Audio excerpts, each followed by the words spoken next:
जय श्री कृष्णा दोस्तों, राधे राधे। दोस्तों, महाभारत काल के ऐसे 5 श्राप कौन से हैं जिनका असर आज कलयुग में भी देखने को मिलता है। दोस्तों, संपूर्ण महाभारत चमत्कार, रहस्य, वरदान और श्राप का एक लेखा जोखा है। हिंदू धर्म ग्रंथों में अनेक श्रापों का वर्णन है तथा हर श्राप में कोई न कोई कारण छुपा हुआ था। कुछ श्राप में संसार की भलाई निहित थी तो कुछ श्राप का उनके पीछे छिपी कथाओं में महत्वपूर्ण भूमिका थी।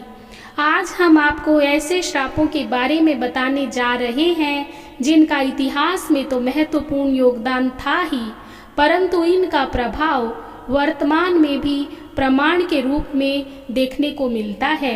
नंबर 1, जब युधिष्ठिर ने महाभारत में स्त्रियों को श्राप दिया था। प्रसिद्ध ग्रंथ महाभारत के अनुसार जब युद्ध समाप्त हुआ तो माता कुंती ने पांडवों के पास जाकर उन्हें यह रहस्य बताया कि कर्ण उनका भाई था। सभी पांडव इस बात को सुनकर दुखी हुए। युधिष्ठिर ने विधि विधान पूर्वक कर्ण का अंतिम संस्कार किया तथा शोकाकुल होकर माता कुंती के समीप गए। वह उसी क्षण उन्होंने समस्त स्त्री जाति को यह श्राप दे डाला कि आज से कोई भी स्त्री किसी भी प्रकार की गोपनीय बात का रहस्य नहीं छुपा पाएगी। दूसरा श्राप जब श्रृंगी ऋषि ने परीक्षित को दिया। जब पांडवों ने स्वर्ग लोक की ओर प्रस्थान करने से पहले अपना सारा राज्य अभिमन्यु के पुत्र परीक्षित के हाथों सौंप दिया। राजा परीक्षित के शासन काल में सभी राजा सुखी थे। एक बार राजा परीक्षित वन में आखेट खेलने गए, तभी उन्हें वहां शमीक नाम के ऋषि दिखाई दिए। वे अपनी तपस्या में लीन थे तथा उन्होंने मौन व्रत धारण कर रखा था। जब राजा ने उनसे कई बार बोलने का प्रयास करते हुए भी उन्हें मौन पाया तो क्रोध में आकर उन्होंने ऋषि के गले में एक मरा हुआ सांप डाल दिया। जब यह बात ऋषि शमीक के पुत्र श्रृंगी को पता चली तो उन्होंने राजा परीक्षित को श्राप दिया कि आज से 7 दिन बाद राजा परीक्षित की मृत्यु तक्षक नाग के डसने से हो जाएगी।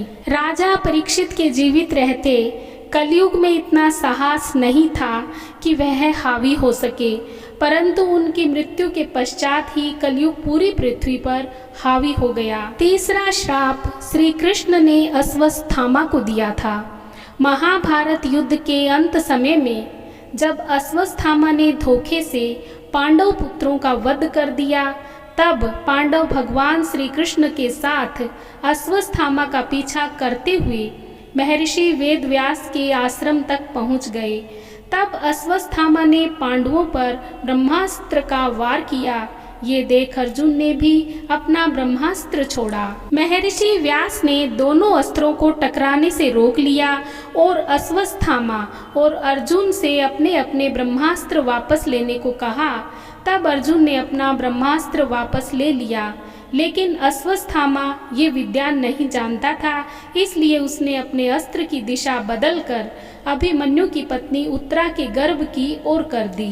यह देख भगवान श्री कृष्ण ने अश्वत्थामा को श्राप दिया कि तुम 3000 वर्ष तक इस पृथ्वी पर भटकते रहोगे और किसी भी जगह किसी पुरुष के साथ तुम्हारी बातचीत नहीं हो सकेगी।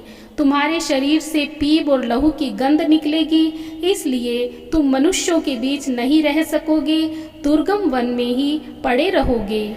चौथा श्राप मांडव्य ऋषि ने यमराज को दिया था। महाभारत में मांडव्य ऋषि का वर्णन आता है। एक बार राजा ने भूलवश न्याय में चूक कर दी और अपने सैनिकों को ऋषि मांडव्य को सूली पर चढ़ाने का श्राप दिया, परंतु जब बहुत लंबे समय तक भी सूली में लटकने पर ऋषि के प्राण नहीं गए तो राजा को अपनी भूल का एहसास हुआ तथा उन्होंने ऋषि मांडव्य को सूली से उतरवाया तथा अपनी गलती की क्षमा मांगी। इसके बाद ऋषि मांडव्य यमराज से मिलने गए तथा उन्होंने पूछा कि किस कारण मुझे झूठे आरोप में सजा मिली। यमराज ने कहा, जब आप 12 वर्ष के थे तो आपने एक छोटे से कीड़े की पूंछ में सीख चुभोई थी, जिसके कारण आपको यह सजा भुगतनी पड़ी। तब ऋषि मांडव्य ने यमराज से कहा कि किसी को भी 12 वर्ष की उम्र में इस बात का ज्ञान नहीं रहता कि क्या धर्म है और क्या अधर्म, क्योंकि तुमने एक छोटे अपराध के लिए मुझे बहुत बड़ा दंड दिया है। अतः मैं तुम्हें श्राप देता हूँ कि तुम शूद्र योनि में दासी के पुत्र के रूप में जन्म लोगे। मांडव्य ऋषि के श्राप के कारण यमराज को विदुर के रूप में जन्म लेना पड़ा। 5वां श्राप उर्वशी ने अर्जुन को दिया था। महाभारत काल में एक बार अर्जुन दिव्यास्त्र पाने के लिए सर्वलोक गया, जहां उर्वशी नाम की एक अप्सरा उन पर आकर्षित हो गई। जब उर्वशी ने यह बात अर्जुन को बताई तो उन्होंने उर्वशी को अपनी माता के समान बताया। इस बात पर उर्वशी क्रोधित हो गई तथा उन्होंने अर्जुन से कहा कि आखिर तुम क्यों नपुंसक की तरह बातें कर रहे हो। मैं तुम्हें श्राप देती हूँ कि तुम नपुंसक हो जाओ तथा स्त्रियों के बीच तुम्हें नर्तक बनकर रहना पड़े।